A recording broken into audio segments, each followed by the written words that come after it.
All right, today we're jumping into a really heavy-hitting book, one that's as influential as it is controversial. Julius Evola's Revolt Against the Modern World. We're going to unpack its core ideas and explore a worldview that honestly challenges just about everything we assume about our modern lives. So let's get right into it and start with the one idea that underpins his entire philosophy. To really get this book, you have to start right here. This quote, it's the key to everything. Evola's whole argument is that for what he calls traditional man, the world wasn't just what you could see and touch. The supernatural, the metaphysical, the invisible, that was the real reality. That was the stuff that shaped every single part of life. This is our ticket into a completely different way of seeing the world. So where does Evola's story even begin? Well, it's not with cavemen or hunter-gatherers. He starts with a primordial Golden Age. This was a time, he says, when human civilization was perfectly in sync with a sacred, divine order. It's the absolute peak, and from there, all of history is just a long fall. Now, the absolute central figure in this world of tradition was the sacred king. And he wasn't just some politician. The term pontifex, it literally means bridge builder. Think about that. The king was seen as the living, breathing connection between our world, the world of mortals, and the world of the gods, the bridge between the temporary and the eternal. And this wasn't just a symbolic job. According to the book, the king's actual presence radiated a kind of spiritual energy that kept society in order and made sure it would prosper. He had this thing the Zoroastrians called chvareno, basically a supernatural victorious fire or glory. He was like the North Star, the fixed, stable center that the entire world revolved around. And that idea of a stable pole or center, it's absolutely crucial. Okay, so once you have this idea of a perfect peak, the book's main argument really comes into focus. For Evola, history is not a story of progress. No way. It's a story of decline, a slow but unstoppable decay away from that spiritual center. And he maps this decline across 4 ages, which is a concept you find in a lot of ancient traditions. It kicks off with the Golden Age, spiritual perfection. Then comes the Silver Age, where that direct line to the divine starts to get a little fuzzy. After that, the Bronze Age, the age of the warrior, where worldly power starts to matter more than spiritual authority. And then, finally, we land in the Iron Age, what some call the Kali Yuga, or the Age of the Wolf. This is it, the final stage of collapse. And this quote just brilliantly explains the cause of that decline. See, it's not random. Evola ties it to a massive metaphysical event, the desertion of the polar seat, that original spiritual center. It's like the moment that center could no longer hold, the world started its long downward spiral into chaos and materialism. So this huge cosmic decline has a direct parallel in human society.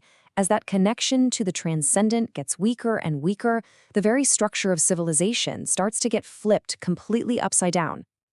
So the traditional order, as the book lays it out, is a hierarchy based entirely on how close you are to the spiritual. Right at the top, you have the priests, the brahmana, who hold that spiritual authority.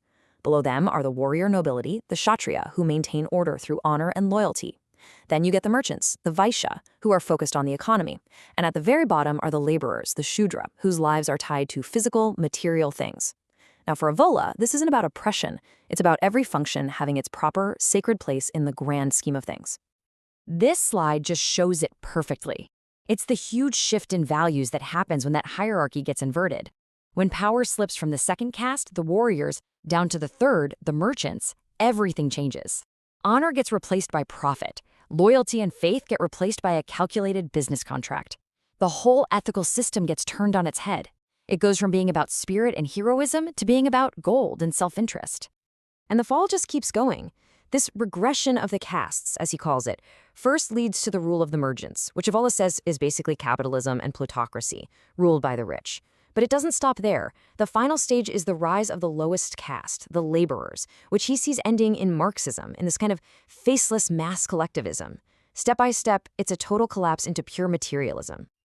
And that right there brings us to the final phase of the cycle, our world. The modern Iron Age, when you see it through this lens, is not the high point of human history. It's the bottom of the barrel, the end results of all that cosmic decay. According to the book, the symptoms are all around us. Individualism, which cuts people off from any higher reality. Materialism, which basically denies that the invisible world even exists. This obsession with numbers and data, what he calls the reign of quantity instead of quality and spirit. And maybe biggest of all, the myth of progress, which is the ultimate inversion, thinking this whole downward spiral is actually a glorious climb to the top. Okay, so here we get to one of the book's most provocative arguments. Evola claims that American-style capitalism and Soviet communism aren't really opposites. He sees them as two pincers of the very same anti-traditional force. One gets to a materialist society through consumerism and democracy, the other gets there through brute force. But the end result, as you can see, is exactly the same. A civilization where economics and production are the only things that really matter.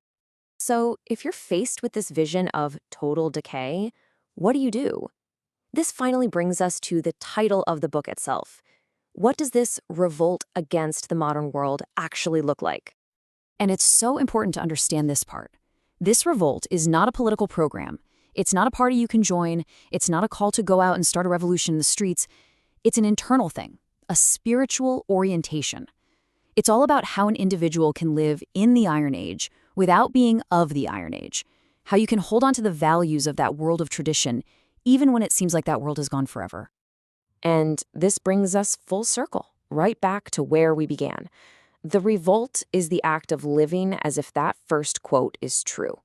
It's consciously choosing to make that invisible world your primary reality. It means choosing honor when everyone else chooses profit, choosing loyalty when everyone else is just looking out for themselves. The ideal person for this kind of revolt is what he calls the hero. And that doesn't just mean a soldier.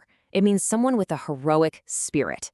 This is the person who can stand firm against the tide of modernity, who works to connect with that transcendent, invisible reality inside themselves, and who can just endure until the end of the age, knowing that the cycle has to turn eventually. And that leaves us with this final thought to chew on. This book presents history not as a straight line heading upwards, but as a giant wheel that turns through these ages of gold and iron. It doesn't end with a 10-point plan for the future. It ends with this idea that the Iron Age has to run its course. So the question it leaves hanging in the air is this. If this cycle is real, what comes next? What does a new beginning, a new golden age, even look like after all the darkness? And that question is really the heart of this entire work.